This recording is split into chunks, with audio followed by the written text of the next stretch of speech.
for those who are politically wise, a show about the lives of Christians in Ohio involved with politics. Introducing your host, Reverend Thomas Wise. Greetings, my fellow patriots, saints, and sinners. The show is titled Politically Wise, and I am your host, Reverend Thomas Wise. At the end of the show, there will be a blessing. Don't miss it. But first, a word from our sponsor. Do you pray for a politician? Do you think a politician can be a Christian? Do you think a politician should stand up for Christian principles? Do you think politicians should pray together? Do you want to see more Christians in politics? If you said yes to any of these questions, please join the Ohio Prayer Caucus Network. Find the Ohio Prayer Caucus Network on Facebook. Welcome back to Politically Wise. The opinions and statements on this show belong to those who give them. The rest of the show belongs to Thomas Wise Words, all rights reserved. The show is titled Politically Wise, and I am your host, Reverend Thomas Wise. Hello, my listeners. I have a special guest. Today we have an international politician, banker. What else would you say? Mark, would you introduce yourself to my listeners? Hi, Tom. Hi, listeners. Very happy to be on the show today. I'm an Ohio guy. I was actually born in Los Angeles, but we moved out to the Dayton area in 1978. My dad was an Air Force officer and worked for NASA doing unmanned spacecraft, and NCR recruited him. So we moved out here when I was in the second grade and grew up in the Miami Valley, went to elementary school here in the Centerville Public Schools, and then went to Dayton Christian Middle School and high school, and went on to Miami. And then I got into the international area, but I've maintained my kind of home base here in the Miami Valley. Your heart is still here in Ohio, huh? Well, this is home. I don't have another one, and this is where I keep coming back. My family is certainly still here. My parents and my grandmother are in Dayton, and I've got a sister in Bexley in the Columbus area. Unfortunately, I do have a brother that wound up in Michigan, but other than that, everyone's in Ohio. But yeah, we're Ohio guys. Well, excellent. Tell us what your recent. I know you took a step up for Terry Blair's seat. Could you tell us a little bit about that? Yeah, I'd be happy to. Let me just back up a little bit and tell you kind of how I got to that point. I'm actually not a politician. I'm a business guy. I was at Miami University. In fact, I was there with Paul Ryan. He was a year ahead of me, and we used to knock on doors. I was active with the college Republicans back at Miami University. This is back in the early 90s. And I was also involved with Campus Crusade for Christ. And while I was there, I became very involved with them and wound up spending a year with Campus Crusade in Albania as a missionary, and then did my graduate work in economics in London at the University of London at UCL. And then came back to the Miami Valley, was recruited to work in my family's firm. We have a firm that's now located in Austin Landing doing financial planning. But the U.S. government came and asked if I would actually not work for the U.S. government, but work for an affiliate, which was called the Enterprise Funds for the George H.W. Bush administration. And I went back abroad to former communist countries and basically worked in venture capital in the private sector, but for presidential appointees. So when I was there in the late 90s, it was actually the Clinton administration, so I worked under the Democrats, although I myself am a Republican. Stayed over there until I got married and came back to the Miami Valley, and then was recruited again to go back to the Balkans after the NATO, intervention in former Yugoslavia. And I think a lot of the Dayton area folks will know the Bosnian peace agreements, because Dayton is very famous for having been the location where Milosevic and some of the others that were involved in the Yugoslav wars signed the peace agreements.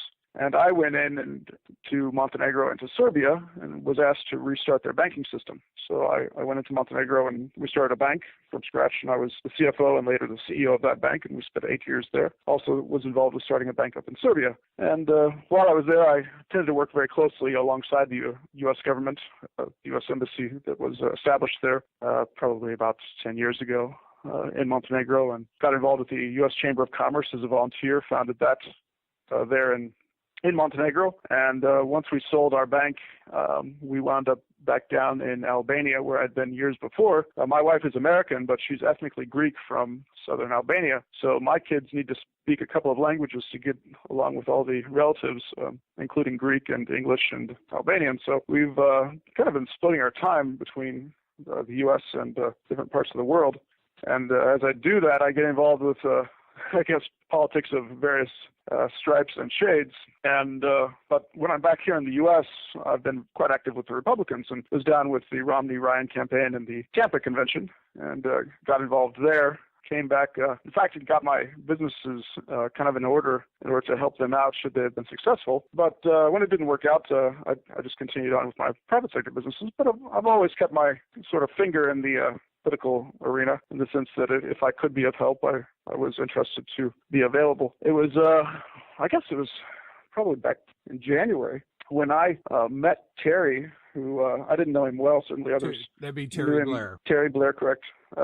And I actually signed his petition for his reelection. So the actual intention was not to be involved in politics at all. It was rather to support those who were running. And I was actually over in Europe with a friend who was involved with the Republican politics up in Columbus the day that Terry passed away. And we were speaking about what involvement I might have in the future and if it should just still stay in kind of like a support role or maybe a donor role, or if I should actually get involved more myself, which I was open to do. But I wasn't really looking to primary anybody, wasn't really looking to, let's say, step in front of anybody who was, kind of had that career path. But nevertheless, was very interested to be involved if it made sense. And this friend of mine said, well, why don't you come back and at least get in the conversation? So I came back really with that in mind to see what the situation was here, to see if there was a role that I could play, to see if there was a role that I should play, or if there was someone else I should be supporting. And we've been doing that for the last couple of weeks. In the end, we did settle on a fellow, Niraj Antani, who I think is going to be a great candidate, and I expect him to be appointed shortly to that seat. So I think that we're on the right track there. Tell us a little bit more about working with, in the Clinton administration, working with the diplomats and ambassadors overseas and during the Serbian War, and what was that kind of like? Well, I guess your world changes a little bit when you get shot at. I notice that sometimes people in politics, they say, well, it's getting tough, it's getting rough. But for those who have been abroad and actually seen things that are a little bit tougher and rougher, it's I guess it puts it all into context. I actually have not spent time in the Middle East. I know a lot of others have. I was over in the Balkans and pretty much stayed in that part of the world. And over there, it gets to be much, I guess, more simple in terms of politics, because I tended just to ask, are you American? And somebody would say yes, and I'd say, okay, then you're on my side. And so nobody really cared too much about your policy positions on certain issues, which tend to divide us back at home. You just said, are we part of the greater team? And then we moved forward. And so even though I was fairly conservative, and I am conservative on a number of issues, where a lot of the folks abroad are not so conservative, it was really never a dividing point, and we were always basically working forward for the greater American interests, security, business interests, commercial interests, things of that nature. So I did work for Clinton appointees. I also worked for Republican appointees as well, but it was never really dividing issues. We tended to work quite well together. Who are some of the Clinton appointees? The chairman of the Albanian American Enterprise Fund was a fellow named Michael Granoff. He's a venture capitalist out of New York. He's one of the, I guess, larger donors and bundlers for the Democratic Party.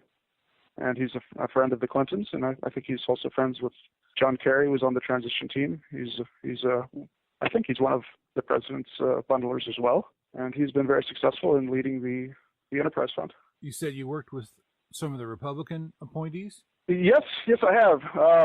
But a lot of times the ambassadors that we would get over in the Balkans were career ambassadors.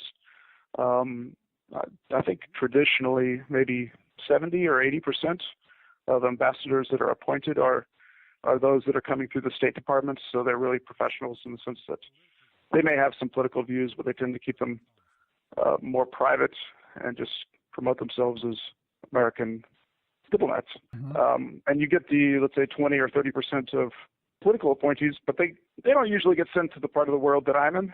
they get sent to the Bahamas or someplace like that. So with no one shooting at them, right?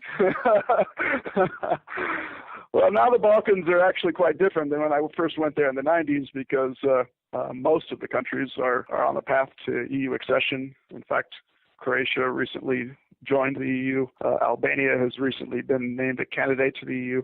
Albania is also a member of NATO, so we're dealing with some actually pretty strong allies there. But if you go back 20 years, Albania was probably the most closed, most atheist, most communist country in the world. So we have seen a lot of progress, and I think positive progress. Who's the ambassador over there now for the United States? Right now it's a fellow named Alexander Arvizu, and there's another fellow who's been nominated by the president, but he's currently awaiting confirmation from the Senate. So how many ambassadors and have you worked with directly? I guess I worked closest with the ambassador up in Montenegro when I was first there, and the consular prior to that, because initially when I was there, it was still part of the Union of Serbia and Montenegro, so the ambassador was in Belgrade, and I was down in Montenegro, so I worked with the consular. But I was always on the business side. I never worked for the government, so it was more of a, let's say, we have common interests, so let's work together, rather than they told me what to say and what to do. I was, an American business guy, and in my role as the American Chamber of Commerce, when I was a volunteer there, and I am actually the volunteer chairman in Albania at the moment, we tended to try to just promote all American businesses that were in the country. So we would work together with the embassy, but it wasn't as if we were speaking for the embassy. So you'd be like promoting companies like GE, big international American companies, GE, Procter & Gamble, or, Yeah, sure. Microsoft, Coca-Cola, Dell, IBM, or anybody that's even doing business with Americans. Sometimes we would have companies that would be suppliers to NATO. Sometimes we would have even smaller hotels that would just like to have Americans as clients. Kind of depends on the size of the country as to the approach that the American Chamber would have. Mm-hmm. And we would tend to promote those who are either doing direct business with America, or owned by Americans, or would employ Americans. The show is titled Politically Wise, and I am your host, Reverend Thomas Wise. Partnership with Liberty Prayer Network. Hi, I'm Matt Staver, founder and chairman of Liberty Council. We'll talk about this next on Freedom's Call.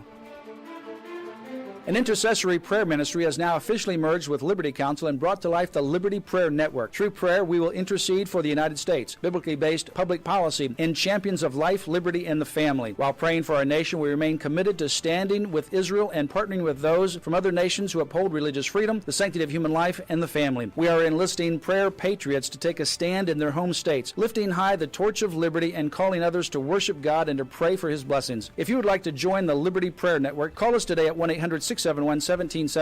That's 800-671-1776. Or visit our website at lc.org. If you want to email me, you may do so at politically.wise@gmail.com. Please like us on our Facebook page, Politically Wise. What's a good day for you? Well, let's see. A good day usually starts with, I've got a group of eclectic Christian guys that we get together on Monday evenings and kind of explore life and have a drink and just kind of see where our weeks are taking us. Some of them are full-time missionaries. Some of them are business people. Some of them minister to the disadvantaged or the economically, let's say, unincluded in society. And so we have a pretty diverse group of people, but there's some commonality in our faith. Okay, and so what the reverse of that? What would be a bad day for you? Or if you have experience, with a bad, I'm sure someone shooting at you makes it ruins a whole day. Well, yeah, that does ruin the day, and it does occasionally. It doesn't happen that people are shooting at me, but life can be rough. But I was in Albania a long, long time ago. I told my brother one day, I said, I got into a fight with a guy today on the street who I didn't know, and he had a knife. And my brother said, well, that's no big deal. I was in Ohio and someone pulled a gun on me. And I thought, well, that puts it all into context that it's not just the difficulties overseas that are sometimes even more dramatic. We have difficulties right here at home sometimes. And so I think for me, a lot of things have just really come back into context, and it's one of the verses that kind of jumped out at me as sort of a guiding verse in Jeremiah, where in politics or in business, sometimes you have a lot of difficulties with people saying difficult things about you, or even trying to cause you harm. And in Jeremiah in chapter 12, he kind of cries out to God that these people that are wicked are prospering, and why doesn't he just drag them off like sheep to be butchered or slaughtered, which is a pretty strong kind of prayer. I'm not sure how many of us pray for our enemies to be slaughtered like sheep, but Jeremiah did. And God answered and says, if you have raced with men on foot and they have worn you out, how can you compete with horses? If you stumble in a safe country, how will you manage in the thickets by the Jordan? So I think a lot of that's in verse 5 of chapter 12. A lot of the things that I've seen have probably increased my tolerance for what is really bad and what is really good. We have a lot of, let's say, first world problems here in Ohio. You know, my internet's not very fast, or my hot water went out, and or gee, the traffic was bad. But when you put it into the context of the greater picture, a lot of the difficulties that we have are really minor. And I just try to find some perspective, and I guess when there are difficult things, try to find some joy in my faith amidst that. All right. That's a wonderful verse. And I guess you've seen the good and bad around the world. I have seen various parts of the world. I actually started my career in China in 1992, teaching in a university, which was quite different. I really thought that maybe that would be where my career would take me, and maybe it does take me back there. But China was a bit tougher than I had expected, and the language was tougher than I was able to manage at the time. So how many languages do you speak? I am fluent in Albanian, which is ancient Illyrian. For those of you, your listeners who may have read the book of Romans, there's a mention of Illyricum in the final kind of chapters of the book, and that's what the Albanians are. They're the ancient Illyrians along the Adriatic coast, just across from Italy. So I speak that fluently. I speak some Serbian with a Montenegrin accent, which probably doesn't get me too far from just kind of coffee shop talk. But with that, I guess you can get around in Bosnia, you can get around Croatia, you can get around in even Macedonia and Bulgaria, although their language is different, but similar. And I do speak some Greek, but most of the Greeks I know speak English better than I speak their language. But yeah, my kids are learning all those languages, and I guess it's not as uncommon in those parts of the world where you have a smaller population. You really need to learn a second or third language. We're fairly blessed as Americans that our language is not only popularized because of our historic ties to Great Britain, but also Hollywood and the music industry tend to promote our language, and people want to learn it. So oftentimes the business language, business contracts and all that, are they in for the given country, or usually everybody wants to do in English, or how's that work? You can do it. Typically, you get a chance to decide between the two parties. I mean, if you're just trying to approach a business transaction as a free exchange of value for value, then it's up to the different parties to decide where they want to have disputes settled, if they want to do it in the country where you're doing business, or if you want to do it in a different country, and what languages you want to operate in.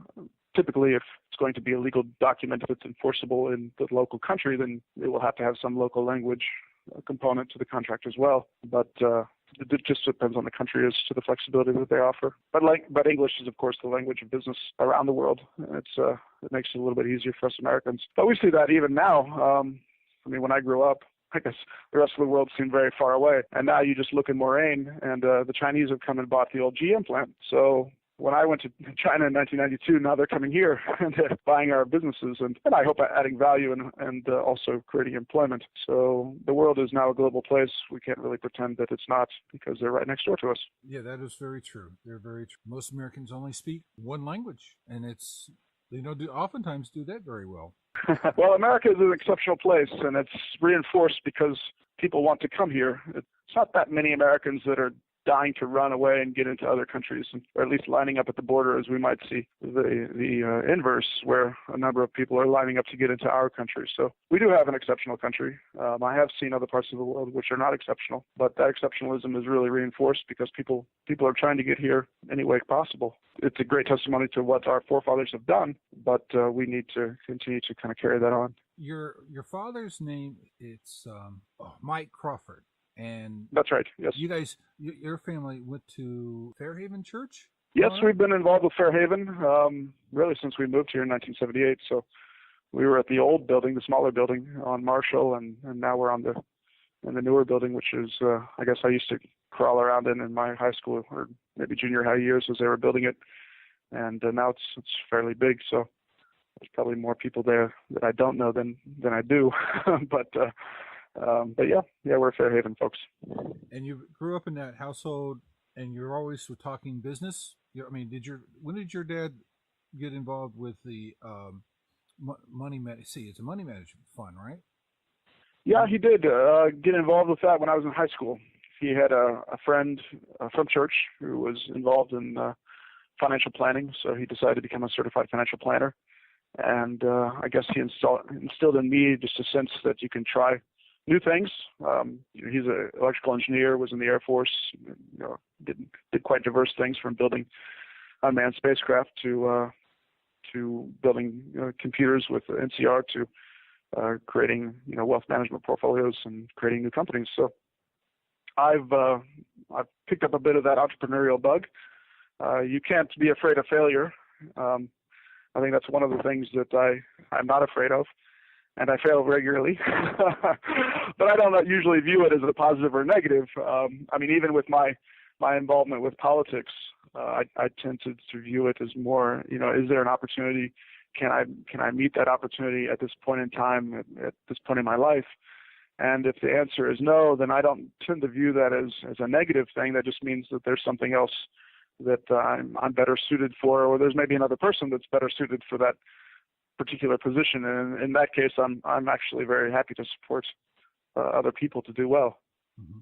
So, your dad mentored you in this, taking risk and taking in the financial end of things.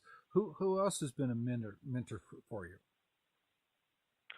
Well, in Campus Crusade, I had a number of folks, going back to even just peers as students that would lead Bible studies, and they taught me how to take responsibility. They taught me how to lead other people, to gather people and kind of share my worldview. And my worldview has actually probably become more simple than complicated over the years, because I realize that the more I know, the more I actually don't know much, which I think is a quote from maybe Plato or Socrates. But my own worldview tends to be that yes, there is a God.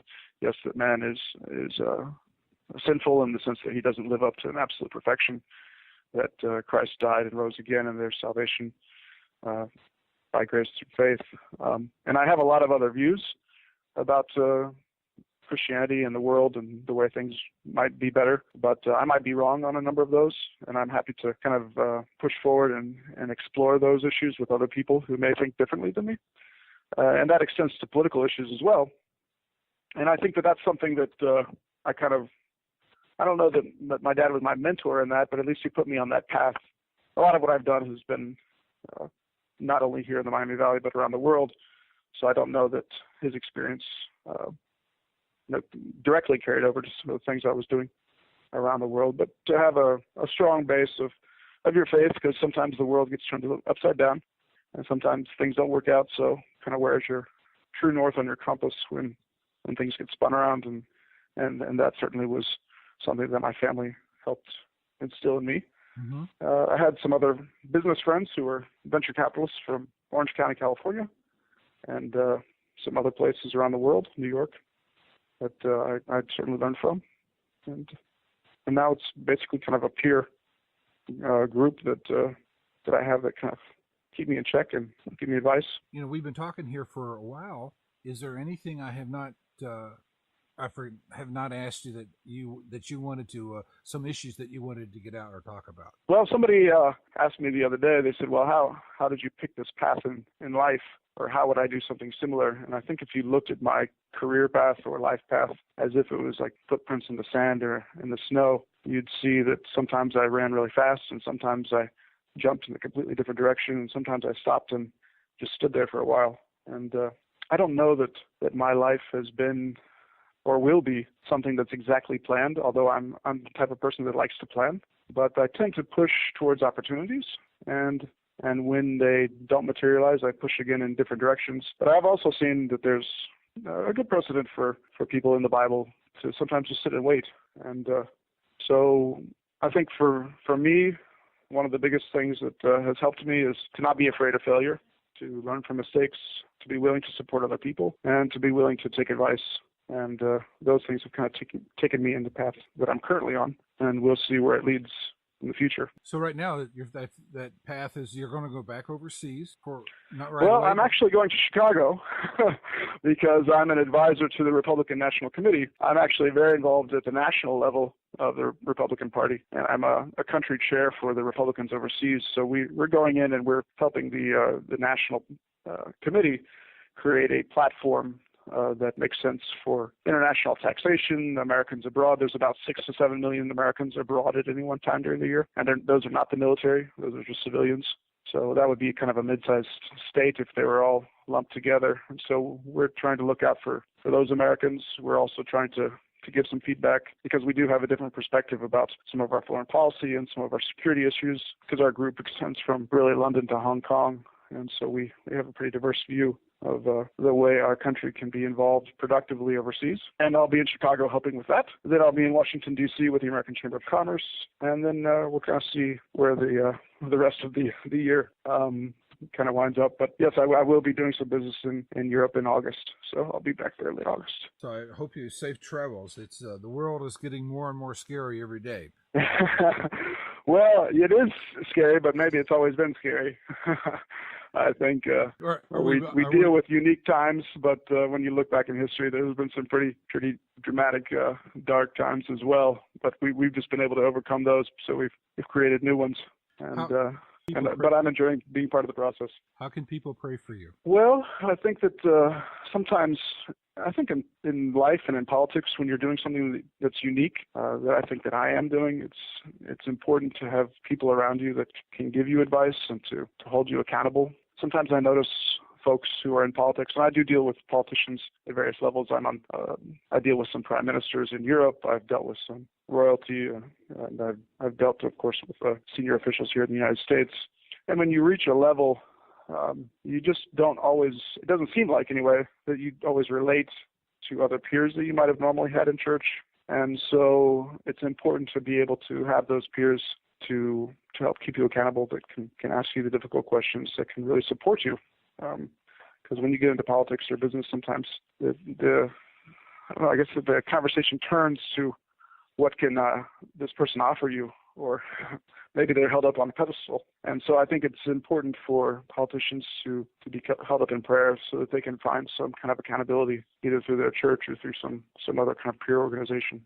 So I would just pray for that for myself. We will keep you in our prayers. Thank you again for this interview. And so I've been my friends. I've been interviewing Mark Crawford. Mark, what kind of title would you give yourself? I'm an international entrepreneur. All right, and thank you. Who's politically active. All right, that's great. Well, then again, thank you again, sir. All right, thank you. The show is called Politically Wise, and I am your host, Reverend Thomas Wise. Thank you again.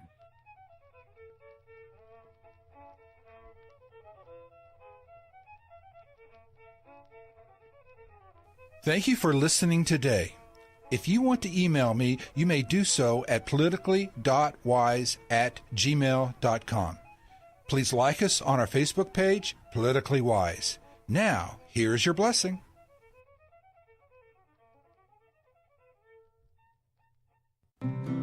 Blessings based on Psalms chapter 18, verses 25 through 29. May God bless you when you show yourself faithful. May God bless you when you show yourself blameless. May God bless you when you show yourself pure. May God bless you when you show yourself shrewd.